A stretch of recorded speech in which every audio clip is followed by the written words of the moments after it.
After the last several years of observing and experiencing American politics, you might no longer have much hope that things can improve, and you might be right. But my next two guests are trying something radical. They're trying to change the conversation and acknowledge that sometimes your political opponent might have a point.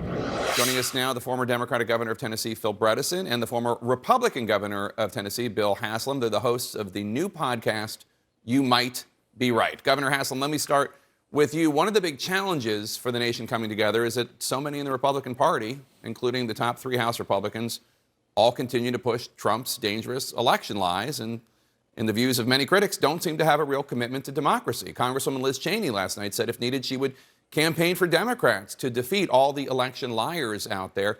So what do you say to those who say, you can't find common ground with people who are literally trying to undermine democracy? Well, I would say this. One of the reasons that Governor Bredesen and I started these conversations is both of us served as mayors, as governors. We were in business before. And we really believe what's gotten lost in all the back and forth argument is this idea that we have real problems that need to be fixed. And most Americans aren't out there, watching, wondering about this or engaging in an argument this way or another. They're living their lives, but they do want to understand it better. What we're trying to do is take difficult issues, show both sides of the problem so that people can understand the other side might have a point.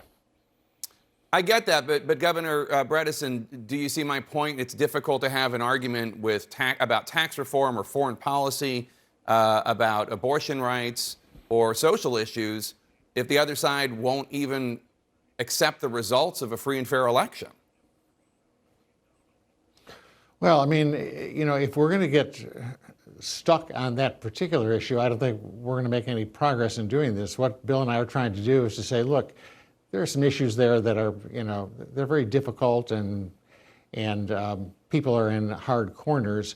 But there's a lot of issues in this country that have to do, with the debt and with the environment and so on, that they're real problems that need solutions. And trying to explore with the public at large, not necessarily with the Congress, but the public at large, as to what some of those common grounds might be, I think is important. The other thing I think is important is, what I found was that, looking at both sides, you actually get to a better answer. That if you just stick to the catechism of one party or the other, it's a very narrow range of alternatives.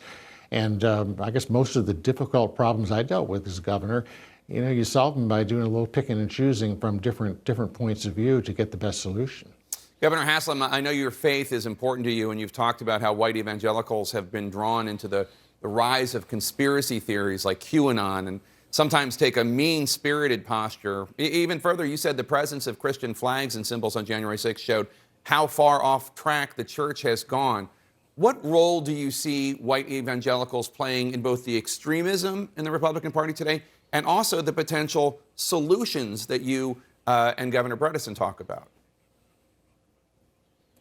One of the things, if you read the Sermon on the Mount, the clear message is be different. And unfortunately, I wrote a book called Faithful Presence. My experience in office was believers act just like everyone else when it comes to the political sphere instead of being different and saying, one of the reasons that you serve in offices like Phil and I did is to actually solve a problem, to make a difference.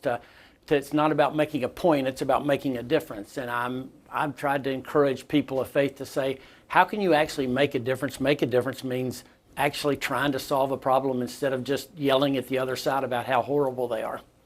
Governor Bredesen, go ahead.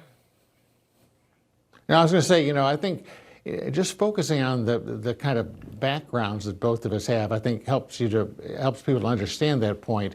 That, we both were in the business world before politics. We both were mayors and then governors. Those are all jobs where you actually have to do something Monday morning. If there's a problem out there, you're expected to do something to begin to solve it.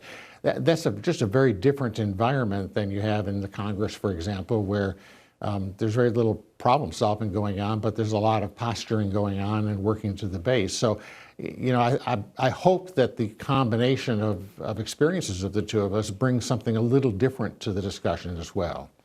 Well, let me ask you, Governor Bredesen, because you and Governor Haslam have both talked about how the worldviews of so many Americans are so dramatically different. You call it a cultural canyon between, quote, the so-called cultural elite and folks who know somebody who drives a Ford F-150. What's the root of the divide? Do you think we're living in two different Americas right now? I think we're living in an America which is obviously divided, although my perception is it's not as divided as you would think by listening to the Congress or listening to the media.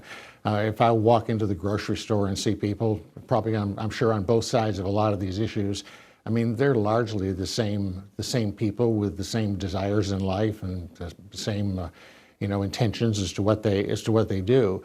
I think of it more as an urban-rural divide, I do, than anything else, and that may be inevitable given the way that this country has moved in separating that way and moving away from a more rural lifestyle as more people move to the cities.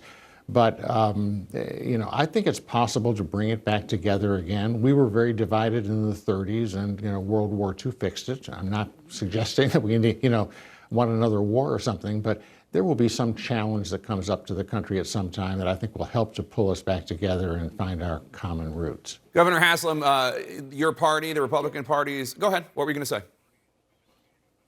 Well, I was just saying, the truth is we're pretty evenly divided as a country. The Senate's 50-50, the House is a few votes separate.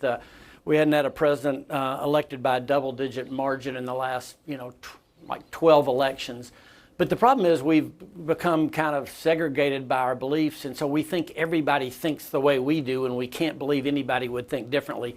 Part of what we're doing with this podcast, you might be right, is modeling former Senator Howard Baker's saying of always remember the other person might be right. And that's what's lost in the discussions we're having today, is this idea of the goal is to get to the right answer, not to get to my answer. And so we're trying to take hard topics, present people that have two very different perspectives, and then present some potential solutions.